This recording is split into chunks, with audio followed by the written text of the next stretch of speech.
was poor time management. If you have used most of your time to complete question 1 and 2, leaving hardly any time to carefully read the scenario for the final question, this means that you've only attempted 75% of the exam. So if you can score 50 marks from attempting 75% of the exam, your performance is 67%. So being able to get 50 marks from only doing 75% of the exam is fabulous. But the question now is, how has your past performance been in other ACCA exams thus far?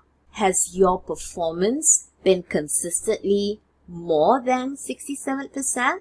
If the answer to that is no, then it is unlikely that you'll get 50 marks in AAA by doing just 75% of the exam. So if in the past your marks have always been, let's say, 57%, 57 marks for SBR and 57 marks for SBL, then your performance level is 57. And using 57% performance level and attempting only 75% of the paper, this means that you are likely to only score 43 in the exam. So can you see how risky it is to attempt only 2 questions?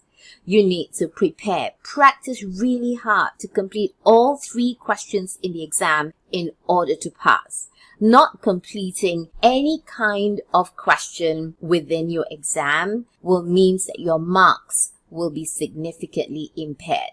So you need to practice. Get used to doing all 3 questions within that limited time. So what causes poor time management? Well, it could be a lack of exam strategy, and much time may be wasted not having a plan of action of what to look at first, what to do next. Sometimes the answers could be too long. The student may be ignoring the marks for the question and putting down just too many points. And the student could be long-winded because the student did not have exam techniques to create focus and succinct answers. Poor time management could also be the result of ignoring the time allocated for that question. Students must move on to the next question when the time for the current question is up. So let's say, for example, for question 2, you've got 45 minutes. You really need to move on to the next question when the 45 minutes is up and not give excuses like you've only got a little bit more to finish. 45 minutes is up, just move on. You'll get more marks this way.